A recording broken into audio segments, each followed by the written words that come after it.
dia, meus amores! Como vocês estão? Está tudo bem?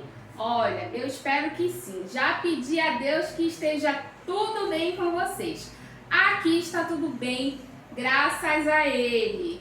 Vamos lá? Hoje, terça-feira, nós teremos matemática, história e geografia. Vamos lá começar por matemática.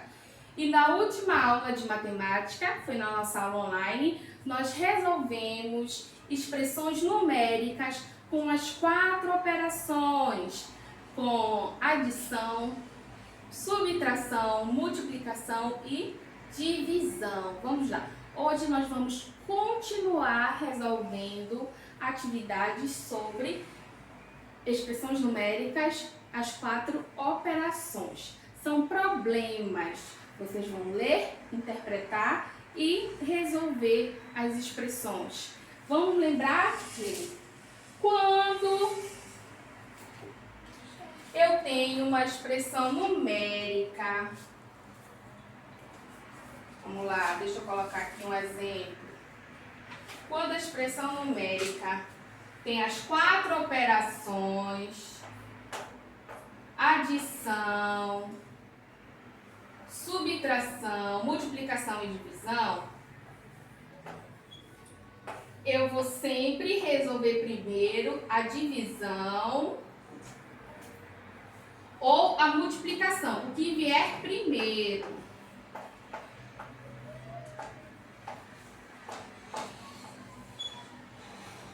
Olha só, eu tenho aqui 8 mais 24 dividido por 3 mais 6 vezes o 3 menos 7. O que eu vou fazer primeiro? Eu vou resolver primeiro a minha divisão. Depois eu vou resolver a minha multiplicação. E só depois que eu vou resolver adição ou subtração, também o que vier primeiro. Vamos lá. Vai ficar como? Eu vou repetir aqui, ó. 8 mais. Aí eu vou efetuar a minha divisão. Quanto é 24 dividido por 3? Qual é, ó, 24 dividido por 3. Qual é o número que multiplicado por 3 é igual ao aproximado? A 24 é o número 8. 8 vezes o 3, 24 para 24, nada. Então, 24 dividido por 3 é igual a 8. Aí, o que eu vou fazer? Mais, vou descer aqui, ó, o sinalzinho. Mais 6 vezes o 3, quanto é? 18. Ó, 18. Menos 7. E agora, o que eu vou fazer? O que vier na frente. Se é uma adição, eu vou fazer adição. 8 mais 8 é igual a 16. Mais 18 menos 7. E agora, amores, como é que vai ficar? 16 mais 8. Ó, 16 mais 18, né? 8, 9, 16 mais 18. 8 com 6. Vai 1. 14, vai 1. 1, 2, 3. 34. 34 menos 7. Que é igual a 27. Tudo certo? Então, primeiro eu vou resolver a minha divisão, depois a minha multiplicação. E só depois é que eu resolvo adição e subtração. Vamos lá para mais um exemplo. Aqui eu tenho multiplicação, divisão e adição. O que eu vou resolver primeiro? A multiplicação. 7 vezes o 6, quanto é? 42. Aí eu vou baixar o sinal, ó, de divisão e 2 mais 4. Mais pró, por que vou resolver logo 2 mais 4? 6, porque eu não posso. Eu ainda tenho uma divisão aqui, então eu não posso resolver a adição. Vamos lá. 42 dividido por 2 é igual a 21. Ó, 21 mais 4, que é igual a 21 mais 4, 25. Tá vendo só? Não é um bicho de 7 cabeças. Você tem que saber multiplicar e dividir. E obedecer a ordem. O que vem na frente, a multiplicação, então você vai resolver a multiplicação. Se vier na frente divisão, vai resolver primeiro a divisão. Mais um exemplo. Agora eu tenho o uso dos parênteses. Olha só, como é interessante. Eu tenho dentro do parêntese uma adição e uma subtração. E fora do parêntese eu tenho o quê? Uma divisão. Então, professora, o que eu vou resolver primeiro? Você vai resolver, nesse caso, primeiro o que está dentro do parêntese. Vamos lá. 7 mais 8, 15. Você pode resolver assim, de duas formas. 15, acrescentar o parêntese aqui embaixo. 15 menos 3 dividido por 4, que é igual. Aí agora resolver aqui o parêntese. 15 menos 3, 12 dividido por 4. Quanto é 12 dividido por 4? 3. Pronto, pode resolver assim. Mas pode resolver assim, ó, de forma direta também. 7 mais 8, 15. 15, né? 15 menos 3, 12. Dividido por 4. 12 dividido por 4, 3.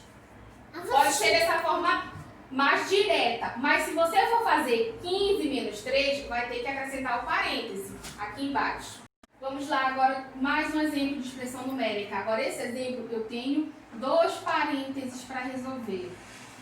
Ó, eu vou abrir parêntese aqui embaixo e vou dividir 35 por 5, que é igual a 7. Aí eu vou repetir aqui, ó, mais 8.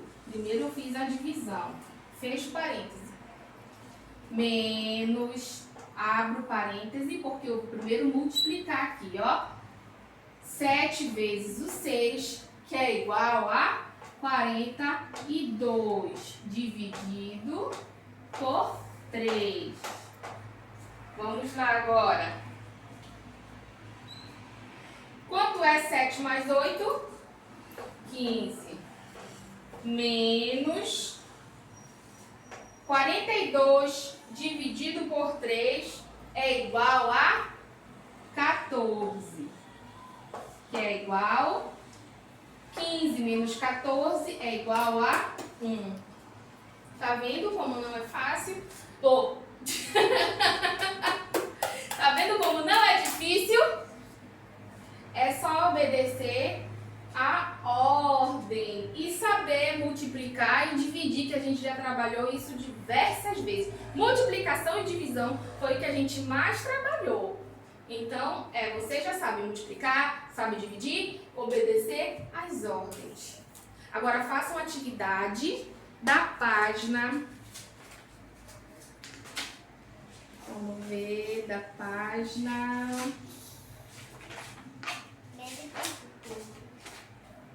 Da página 147. Resolvendo problemas. Ana Maria tinha R$30, gastou R$24 em uma livraria e com o restante comprou 2 caixas de bombom.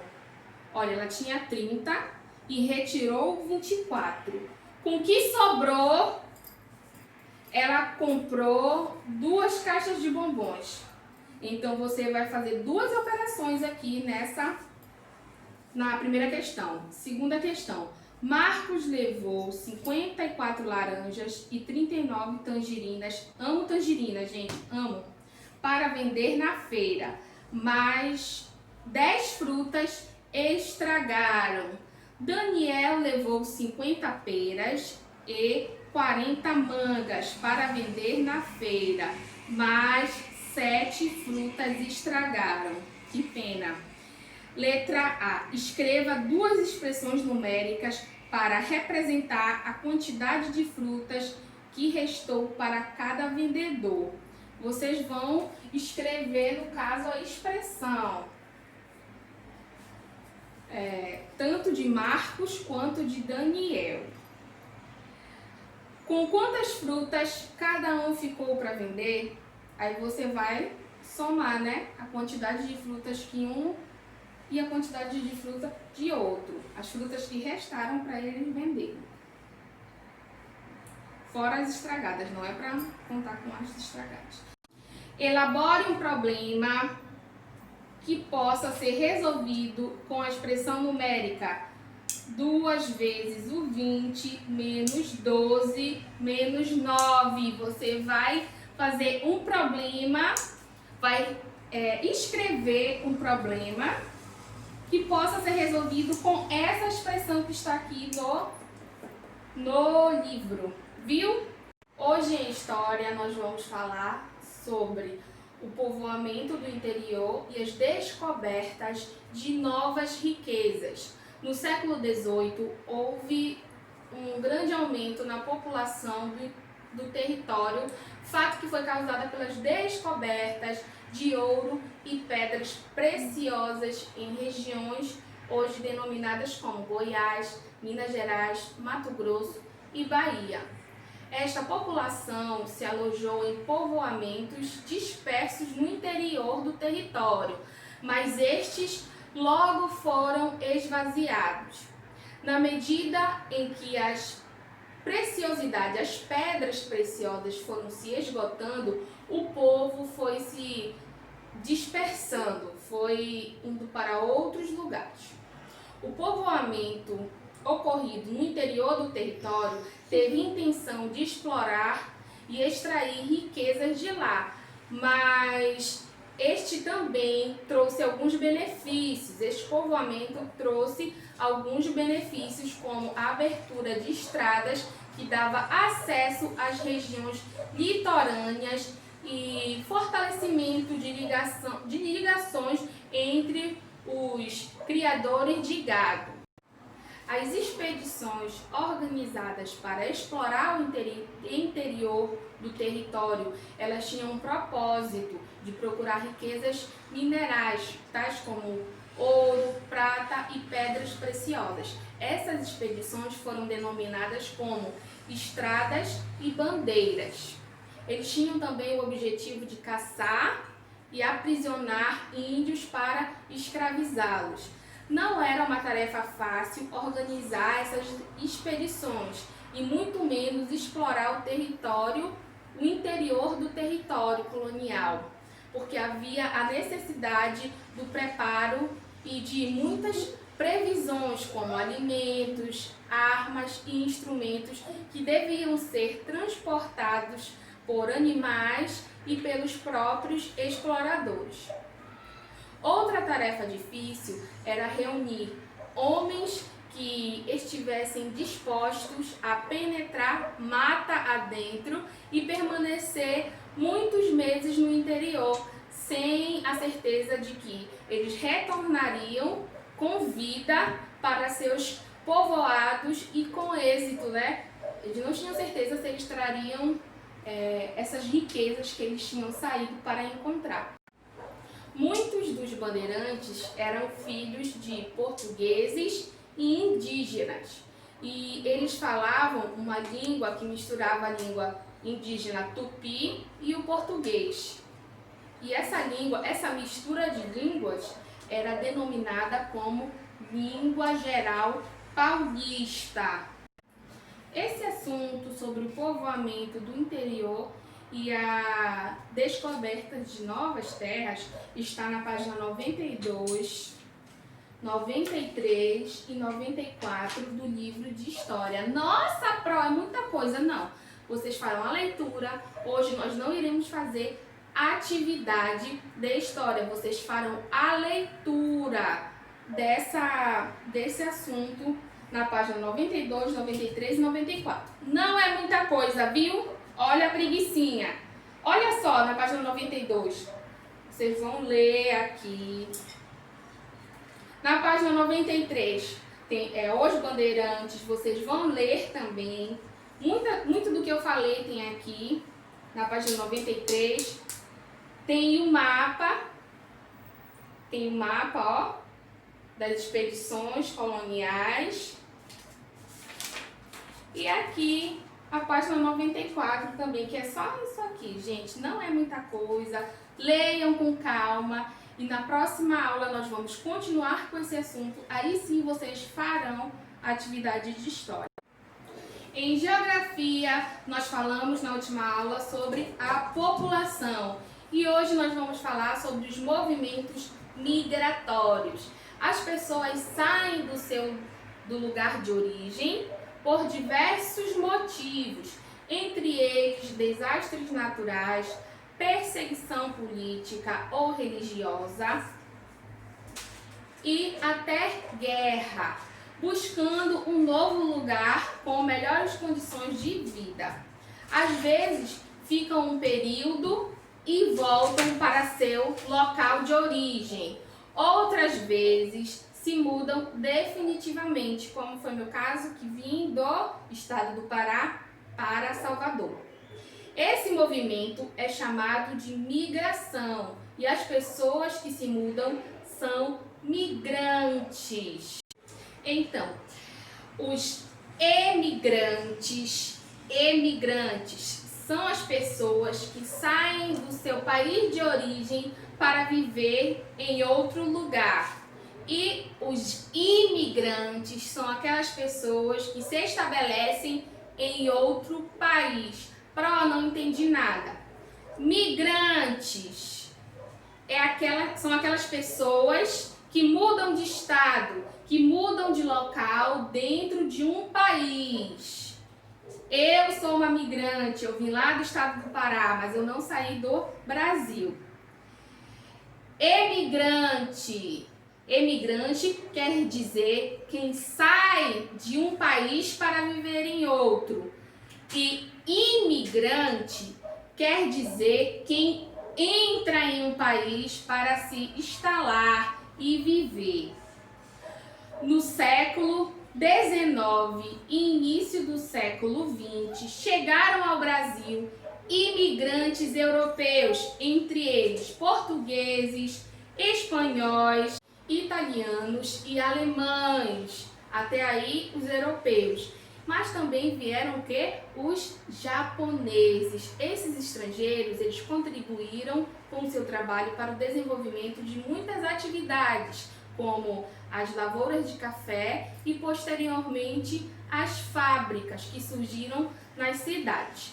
Já no século XXI, muitos haitianos, colombianos, bolivianos, chineses e venezuelanos, quase não saem, entre outros, também vieram morar no Brasil. E vamos lá, você sabe como foi formada a população brasileira? Aquela população lá de antigamente? Bem, a população brasileira, a população do Brasil, foi formada por povos indígenas que já estavam aqui antes dos europeus chegarem. Foi formada também por povos africanos que foram trazidos à força de vários países da África e por europeus, principalmente por portugueses. Esse assunto de geografia, ele está sobre os movimentos migratórios, ele está na página 180 do livro de geografia e 181. Na página 181 tem um texto sobre a migração dentro do país. As pessoas que se deslocam dentro do próprio país são chamadas de migrantes. Elas podem sair do seu próprio município ou estado para viver em outro município ou estado. Segundo o Censo Demográfico de 2010, no Brasil há cerca de 30 milhões de pessoas que vivem fora do estado de origem, isto é, que não moram no estado em que nasceram. Elas buscam, em geral, trabalho e melhores condições de vida. Observe o mapa abaixo o fluxo de migrantes com base nos dados do censo. Aí tem aqui, ó, o mapa com as setas que estão aqui. A primeira seta, que é a mais visível, ela indica mais de 150 mil pessoas.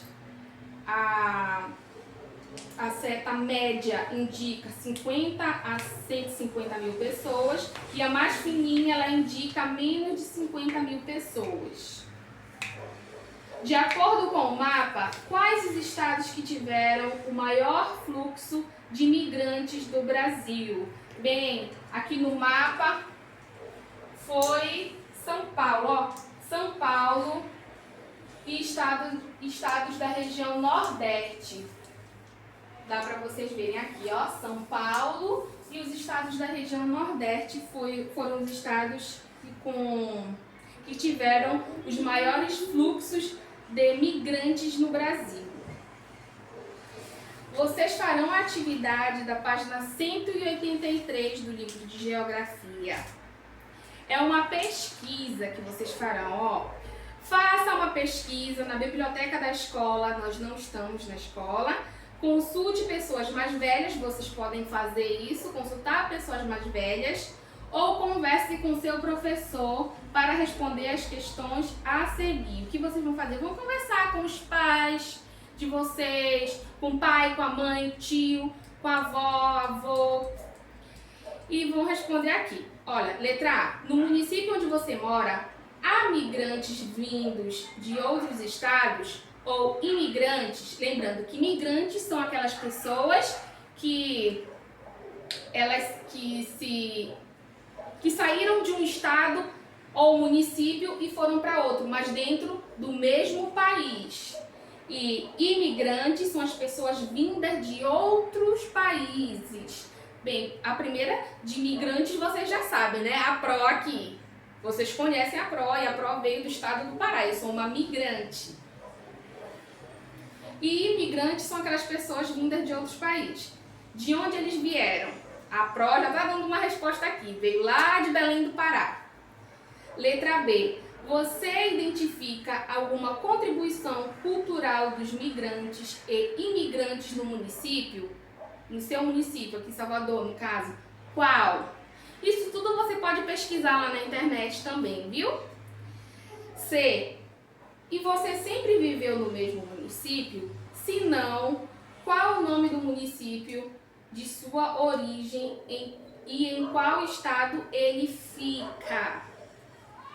Terceira questão. Pesquise com seus familiares e se eles ou os ascendentes, os antepassados no caso deles, vieram de outros municípios, estados ou países. Você vai perguntar lá para a mamãe ou para o papai se eles vieram de outros municípios ou estados. Procure descobrir de onde eles vieram, quando chegaram, os motivos da migração, o que perceberam de diferente no lugar onde eles foram morar em relação ao lugar de origem, se tiveram dificuldade de se adaptar e quais foram as dificuldades. Eu posso dar um exemplo para vocês. Eu acho que aqui, eu sou do norte e eu vim para o Nordeste. Aqui na Bahia, eu acho que o nordestino fala um pouquinho mais rápido. E eu tive uma dificuldade, aqui tá perguntando qual a dificuldade, né? Eu tive uma dificuldade aqui em relação à comunicação. Porque eu achava assim, nossa, como eles falam mais rápido que eu. Eu tinha muita dificuldade em ligar para marcar alguma consulta, porque eu geralmente não entendia muito bem o que a outra pessoa estava falando. Mas hoje, graças a Deus, eu tô craque, eu já sei tudo da linguagem nordestina. Depois, sob a orientação do professor, compartilhe com os colegas informações que você obteve e sua pesquisa e ouça as descobertas deles. Nós vamos socializar essa pesquisa em uma próxima aula online. Então, amores, essas são as nossas atividades de hoje. Eu espero que vocês não tenham dificuldade, principalmente nessa atividade aqui que a gente falou sobre migração. Essa pesquisa vai ser muito legal a gente socializar essa atividade. Façam com carinho, viu? Façam mesmo, que a gente vai socializar e vai ser muito legal. Amores, um beijo no coração de vocês. Amanhã, quarta-feira, nós teremos aula online. Quarta e quinta-feira nós teremos aula online. Beijo!